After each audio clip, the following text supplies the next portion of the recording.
Real മാഡ്രിഡിൽ Sabi അലൻസോക്ക് എന്താണ് ചെയ്യാൻ കഴിയാത്തത് അത് നിലവിൽ അർബലോ ചെയ്യുന്നുണ്ട്. ഒരു ക്രേസി സ്റ്റാറ്റ്സ് ആട്ടോ ഞാൻ പറയാൻ പോകുന്നത്. ഇത് ഞാൻ റാൻഡം ആയിട്ട് കണ്ട സംഭവമാണ്, അപ്പോൾ നിങ്ങളും കൂടി ഒന്ന് ഷെയർ ചെയ്യണം എന്ന് തോന്നി. അപ്പോൾ ഇത് സംഭവം എന്താ വെച്ചാൽ സാബി അലൻസോ തുടർച്ചയായുള്ള ഒരു 3 കളിയിൽ പുള്ളിക്കാരന്റെ സ്കോറും അതുപോലെ തന്നെ അർബലോയുടെ തുടർച്ചയായ ഒരു 3 കളിയാണ്, രണ്ടും ഒരേമാതിരിയാണ് വന്നിരിക്കുന്നത്. അപ്പോൾ സാബി അലൻസോ ഡിസംബർ 7-ാം തീയതി സെൽറ്റാ വിഗോക്കെതിരെ ഒരു മാച്ച് കളിച്ചിരുന്നു, പുള്ളിക്കാരൻ മാനേജർ ആയിരിക്കുന്ന സമയത്ത്. അതിൽ സാന്റിയാഗോ ബെർണാബോയിൽ 2-0 റയൽ പരാജയപ്പെട്ടത്. അത് കഴിഞ്ഞ് ഡിസംബർ 10-ാം തീയതി മാഞ്ചസ്റ്റർ സിറ്റിക്കെതിരെ റിയൽ മാഡ്രിഡ് കളിച്ചപ്പോൾ അതിലും 2-1 ഹോം ഗ്രൗണ്ടിൽ പരാജയപ്പെട്ടു. അത് കഴിഞ്ഞിട്ടുള്ള കളി നവംബറിൽ റിയൽ മാഡ്രിഡ് അത് എൽച്ചയുമായി കളിച്ചപ്പോൾ 2-2 സമനില വഴങ്ങിയിരുന്നു റിയൽ മാഡ്രിഡ്.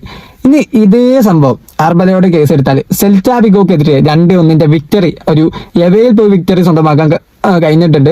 പിന്നെ അതുപോലെ തന്നെ മാഞ്ചസ്റ്റർ സിറ്റിക്കെതിരെ ചാമ്പ്യൻസ് ലീഗിൽ 3-0 ഒരു വിക്ടറി. സാബി അലൻസോ 2-1 സാന്റിയാഗോ ബെർണാബോയിൽ പരാജയപ്പെട്ടപ്പോൾ അർബലവ 3-0 ഒരു വിക്ടറി സ്വന്തമാക്കിയിട്ടുണ്ട്. പിന്നെ അതുപോലെ തന്നെ എൽച്ചയ്ക്കെതിരെ ഒരു എവയിൽ പോയിട്ട് 2-2 സമനില വാങ്ങിയപ്പോൾ ഇവിടെ അർബലവ 4-1 ഒരു അടിപൊളി വിക്ടറി സ്വന്തമാക്കിയിട്ടുണ്ട്. ഓക്കെ, അപ്പോൾ സാബി അലൻസോ വേഴ്സസ് അർബലവ ഒരു കമ്പാരിസൺ നടത്തേണ്ട ആവശ്യമില്ല, അതെല്ലാവർക്കും അറിയാം സാബി ഈസ് ബെറ്റർ.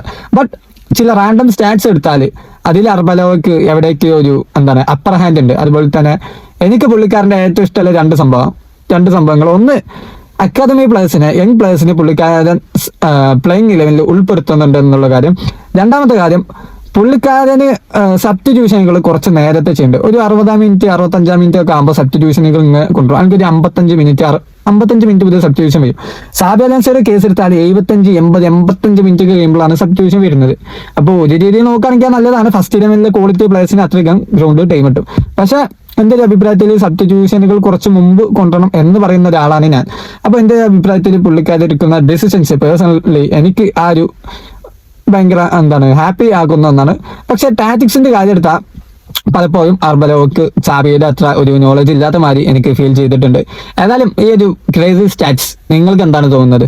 താഴെ കമന്റ് ചെയ്യുക. അതുപോലെ തന്നെ വീഡിയോസ് ഇഷ്ടപ്പെടുന്നുണ്ടെങ്കിൽ തീർച്ചയായും വീഡിയോ ലൈക്ക് ചെയ്യുക, ചാനൽ സബ്സ്ക്രൈബ് ചെയ്യുക.